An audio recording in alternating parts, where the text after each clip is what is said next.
Hello students, welcome back to my YouTube channel physics champ 123। এই ভিডিওতে আমি discuss করব ব্রাউনিয়ান মুভমেন্ট অর্থাৎ ব্রাউনীয় গতি সম্পর্কে। গ্যাসের গতিতত্ত্বের যেটা গোড়া কথা সেটা হলো ব্রাউনীয় তত্ত্ব, এবং এই ব্রাউনীয় তত্ত্বটা সম্পর্কে একদম ডিটেলস ক্লিয়ার কনসেপশন এই ভিডিওতে তোমরা পেয়ে যাবে, এবং অতি অল্প সময়ের মধ্যেই আমি পুরো ব্যাপারটা ক্লিয়ার করে দেবো। একটা কথা ভিডিও শুরু করার আগে অতি অবশ্যই জানিয়ে রাখা দরকার, সেটা হলো যে ভিডিও যদি ভালো লেগে থাকে বা যদি কোনো প্রশ্ন থেকে থাকে তাহলে কমেন্ট বক্সে অবশ্যই অবশ্যই কমেন্ট করে জানাতে ভুলবে না। এবং যদি আমার সঙ্গে সরাসরি যোগাযোগ করতে চাও তাহলে ডিসক্রিপশন বক্সে খেয়াল রাখবে, সেখানে আমার হোয়াটসঅ্যাপ নাম্বার বা ইমেল আইডি দেওয়া আছে। ইমেল আইডিতে মেল করতে পারো বা হোয়াটসঅ্যাপ গ্রুপের সঙ্গে অ্যাড হওয়ার জন্য রিকোয়েস্ট পাঠাতে পারো, তাহলে কিন্তু একটা নতুন দিক খুলে যাবে। যাই হোক, আর কথা না বাড়িয়ে আমি এই আলোচনাটা শুরু করি। এখন আলোচনাটা শুরু করতে গেলে আমাদের যেটা দরকার সেটা হচ্ছে একটা হোয়াইট বোর্ড, এবং সেই বোর্ডেতে আমি পুরো বিষয়টাকে আগের থেকেই রেডি করে রেখেছি সময়টা বাঁচানোর জন্যে। 1827 খ্রিস্টাব্দে, খেয়াল করে রাখবে, 1827 খ্রিস্টাব্দে একজন আহ, ব্রিটিশ বিজ্ঞানী রবার্ট ব্রাউন, ইনি একজন উদ্ভিদ বিজ্ঞানী ছিলেন। তিনি পর্যবেক্ষণ করে দেখলেন যে একটা গ্লাসেতে জল নিয়ে বা বিকারেতে জল নিয়ে তার উপরে পরাগরেণু যদি বিছিয়ে দেওয়া হয়, মানে ছড়িয়ে দেওয়া হয়, তাহলে কিন্তু দেখা যাচ্ছে যে সেই পরাগরেণুগুলো ছোটাছুটি করছে, জিগজ্যাগ মোশনে ছোটাছুটি করছে।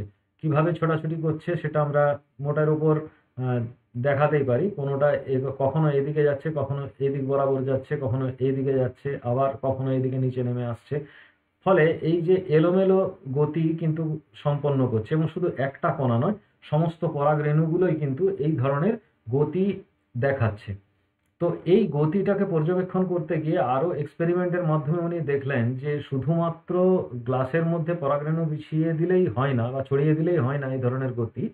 যদি কলয়েড জাতীয় কোনো দ্রবণের ভেতরে ক্ষুদ্র কণাকে এইভাবে ছড়িয়ে দেওয়া হয়, তাহলে কিন্তু সেই ক্ষুদ্র কণাগুলো কিন্তু এই রকম গতি দেখাবে। তো দেখে নেওয়া যাক সেই গতির ধর্মগুলো কি কি, যেগুলো ব্রাউনীয় গতি বলে পরিচিত। তো ব্রাউন অনেক এক্সপেরিমেন্ট করে এগুলো আবিষ্কার করেছিলেন। গতির এক নম্বরে উনি যেটা অবজার্ভ করেছিলেন, এই গতিটা হচ্ছে স্বতঃস্ফূর্ত, মানে নিজে নিজেই হবে, কখনো থামবে না, নিরবিচ্ছিন্ন, এলোমেলো, যেভাবে ছবিতে আমি দেখালাম এরকম, এবং এটা চিরস্থায়ী, এটা কখনোই থামবে না। এমনকি পাত্রটাকে না নাড়িয়ে যদি রেখে দেওয়া হয় তাহলেও কিন্তু এই গতিটা থামবে না কখনো। এটা ব্রাউন লক্ষ্য করলেন। ২ নাম্বার, ব্রাউন লক্ষ্য করলেন যে যে পাত্রের নড়াচড়ার উপর নির্ভর করছে না এই গতিটা। কণাগুলো যেরকম বেগে ছোটাছুটি করছিল এবং পরস্পরের সঙ্গে ধাক্কা খাচ্ছিল, এদিক ওদিক যাচ্ছিল, সেটা পাত্রের নড়াচড়ার উপরেও নির্ভর করছে না। যে পাত্রটাকে নাড়িয়ে দিয়ে, জলটাকে নাড়িয়ে দিলে গতিটা বেড়ে যাচ্ছে, আর স্থির অবস্থায় থাকলে গতিটা থেমে যাচ্ছে বা কমে যাচ্ছে, সেরকম ঘটনা কিন্তু নেই। পাত্র স্থির থাকলেও কণাগুলো দৌড়াদৌড়ি করছে। আর তিনি কি দেখলেন যে কণার সাইজ যত ছোট হবে, মানে কণার সাইজ বলতে আকারের কথা বুঝিয়েছি, এখন আকারটা যত ছোট হবে বেগ কিন্তু তত বাড়বে। যে কণাগুলো, এখানে প্রলম্বনের যে একটা অণু রয়েছে, ধরো জল অণু, এই জল অণুর ওপরে পরাগরেণুগুলো ছড়ানো আছে। তো এখানে পরাগরেণুগুলোর আকার যত ছোট হবে ততই পরাগরেণুগুলোর স্পিড তত বেশি বাড়বে। এরপরে আরেকটা জিনিস উনি খেয়াল করলেন যে উষ্ণতা যদি বাড়িয়ে দেওয়া হয়, মানে এই বিকারটাকে যদি উত্তপ্ত করা হয়, তাহলে কি হয়, আমরা জানি যে জলের অণুগুলো ঠান্ডা জায়গা থেকে, এই গরম জায়গা থেকে ঠান্ডা জায়গায় যেতে শুরু করে, অর্থাৎ নিচের থেকে উপরের দিকে যেতে শুরু করে, এবং ভারী তরলটা নিচের দিকে নেমে আসে, অর্থাৎ জলের ভেতরে একটা পরিচলন স্রোত তৈরি হবে। এবং এই পরিচলন স্রোতের কারণেই কিন্তু এই কণাগুলোর বেগ আরো বেড়ে যাবে। অর্থাৎ উষ্ণতা যদি বেড়ে যায় তাহলে বেগ কিন্তু বেড়ে যাবে, আর উষ্ণতা কমে গেলে এই জলটার কিন্তু ঘনত্ব বেড়ে যাবে, সেক্ষেত্রে বেগ কিন্তু কমে যাবে। ঘনত্বের কথা যখন এসে গেল, প্রসঙ্গত দেখা গেল যে তরলের প্রকৃতির ওপরে, অর্থাৎ ঘনত্ব তো বটেই, সান্দ্রতা, তরলের সান্দ্রতা যত বেশি হবে তত কিন্তু বেগটা বাড়বে, সরি, সান্দ্রতা যত বেশি হবে তত কণার বেগ কিন্তু কমবে, আর সান্দ্রতা যত কম হবে তত কিন্তু তার বেগ বাড়বে। সুতরাং যদি গাঢ় কোনো তরলের ওপরে কণাগুলোকে ছড়িয়ে দেওয়া হয় তাহলে বেগটা কিন্তু সেই অনুযায়ী, সান্দ্রতা যত কম হবে বেগ তত বাড়বে কণার, আর সান্দ্রতা যত বেশি হবে কণার বেগ তত কমবে।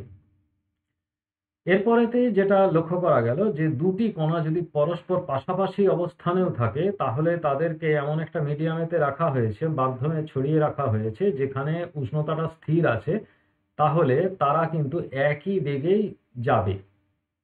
অর্থাৎ এখানে C1 C2 বেগ নিয়ে তারা যাত্রা শুরু করেছিল, কিন্তু তাদের দিকগুলো আলাদা আলাদা হলেও দেখা যাচ্ছে যে তাদের দ্রুতিটা কিন্তু সমানই থাকবে। কিন্তু দুটো কণার গতি যত পাশাপাশি থাকুক না কেন একই রকম হবে না, তা সেগুলো ভিন্ন দিকে হতেই পারে। এমনকি রাসায়নিকভাবে এটার উপরে নির্ভরশীল নয়, মানে রাসায়নিক প্রকৃতি কণাগুলোর যদি কিছু থেকে থাকে তার উপরেও এই গতিটা কিন্তু নির্ভরশীল নয়। তো এখন এই যে টোটাল 7টা পয়েন্ট, এই 7টা পয়েন্টই কিন্তু ব্রাউনিয়ান মোশন বা ব্রাউনীয় গতি বা ব্রাউনীয় গতির বৈশিষ্ট্য বলে পরিচিত। তো এখন ব্রাউনীয় গতির কারণটা কি? কারণটা হলো যে কোনো একটা পদার্থ, তরল পদার্থ তো বটেই, পদার্থ কঠিন তরল গ্যাস যাই হোক না কেন, সেই পদার্থগুলো অণু দিয়ে গঠিত এবং সেই অণুগুলো বা কণাগুলো তাপজ উত্তেজনায় কম্পিত হয়, সরল দোলগতিতে থাকে। তাপজ উত্তেজনা বলতে প্রত্যেকটা পদার্থের মধ্যে একটা নির্দিষ্ট পরিমাণ তাপ ধরে রাখার ক্ষমতা রয়েছে এবং তাপ থাকে। তাপই কিন্তু পদার্থের অবস্থার জন্য দায়ী। তরল পদার্থের মধ্যেও কিছুটা পরিমাণ তাপ ধরা থাকে এবং সেই তাপের কারণে একটা তরল অণু কিন্তু তার সাম্য অবস্থানের সাপেক্ষে ডান দিকে বাঁ দিকে বা উপরে নিচে বা এরকম ভাবে কম্পিত হতে থাকে, অর্থাৎ সরল দোলগতি সম্পন্ন করে। তো এখন যদি আমি এই ছবিটাকে খেয়াল করি, এটা হচ্ছে পরাগরেণু, আর এটা কিন্তু বড় সাইজের জলের অণু। এখন এই জলের অণুগুলো, জলের মধ্যে যে তাপটা রয়েছে সেই তাপের কারণে এই জলের অণুগুলো তাপজ উত্তেজনায় এরকম দক্ষিণে বামে বা উপরের দিকে উপরে নিচে এইভাবে কম্পিত হচ্ছে। তো এই রকম কম্পনের অবস্থায় যদি কোনো একটা জলের অণু এই পরাগরেণুটাকে ধাক্কা দেয় তাহলে কি হবে? পরাগরেণুটা অন্যদিকে ছুটে যাবে, আরেকটা অণুতে ধাক্কা খাবে জলের অণুতে, এবং সেখান থেকে একটা আপেক্ষিক বেগ পাবে, পাশের জলের অণুতে ধাক্কা খাবে এবং আবার অন্যদিকে ধাক্কা খাবে। এই করতে করতে সে বেরিয়ে যাবে, আবার এদিকে একটা জলের অণু আছে এইভাবে ধাক্কা খাবে। তাহলে দেখা যাচ্ছে যে তাপজ উত্তেজনার জন্য আহ, যে মাধ্যমের অণু, সেই মাধ্যমের অণুগুলোর কম্পন ছড়িয়ে যাচ্ছে কোথায়? ছড়িয়ে যাচ্ছে ওই ক্ষুদ্র যে কণাগুলো ভাসছে সেই কণাগুলোতে। তার ফলেতে কি হচ্ছে? কণাগুলো একটা গতি লাভ করছে এবং যেহেতু তাপজ উত্তেজনার জন্য কম্পনটা থামছে না, তাই এই পরাগরেণুগুলোর গতিও কখনো থামছে না। যতই মানে পাত্রটাকে নড়াচড়া না করে রেখে দেওয়া হোক না কেন, এই অণুগুলো পরাগরেণুগুলো কিন্তু ছুটতেই থাকবে। তো আরেকটা ব্যাপার হলো কি, যে যদি কোনো এমন কোনো কণাকে রাখা হয় যে একটা বড় সাইজের কণা, ধরে নিচ্ছি আমরা এখানে বড় সাইজের কোনো কণাকে রেখেছি। তো বড় সাইজের কণা যদি রাখা হয় তাহলে এই কণাটা এর উপরে যে বল প্রয়োগ করবে এই কণাটাও সে একই বল প্রয়োগ করবে, ফলে ভিন্ন ভিন্ন দিক থেকে প্রযুক্ত বলগুলির লব্ধি এই বড় কণাগুলোর ওপরে কিন্তু হবে জিরো। এখানে যে লব্ধি বলটা কাজ করবে পরাগরেণুটা তো নয়, পরাগরেণুর থেকে বড় সাইজের যদি কণা জলেতে ভাসিয়ে দেওয়া হয় তাহলে তারা এই ব্রাউনীয় গতি দেখাবে না। তার কারণ জলের অণুগুলো বিভিন্ন দিক থেকে তার উপরে সমপরিমাণ বল প্রয়োগ করবে, তার ফলে তার লব্ধিটা হবে জিরো। সেই কারণের জন্য জলেতে বা কোনো মাধ্যমে যদি এই জাতীয় কণাকে ভাসিয়ে দেওয়া হয় তাহলে কিন্তু ব্রাউনীয় গতি লক্ষ্য করা যাবে না। তাহলে মোটামুটি এই আলোচনা থেকে আমরা দেখতে পাচ্ছি যে কোথায়, কখন এবং কেন ব্রাউনীয় গতি সম্পন্ন হলো। আশা করি ভিডিওটা পরিষ্কার হয়েছে এবং পরবর্তী দিনেতে আদর্শ গ্যাসের গতিতত্ত্ব এই ব্রাউনীয় গতির উপরে কিভাবে তৈরি হয়েছিল সেই সম্পর্কে আলোচনা করব। সেই পর্যন্ত ভালো থেকো, ধন্যবাদ।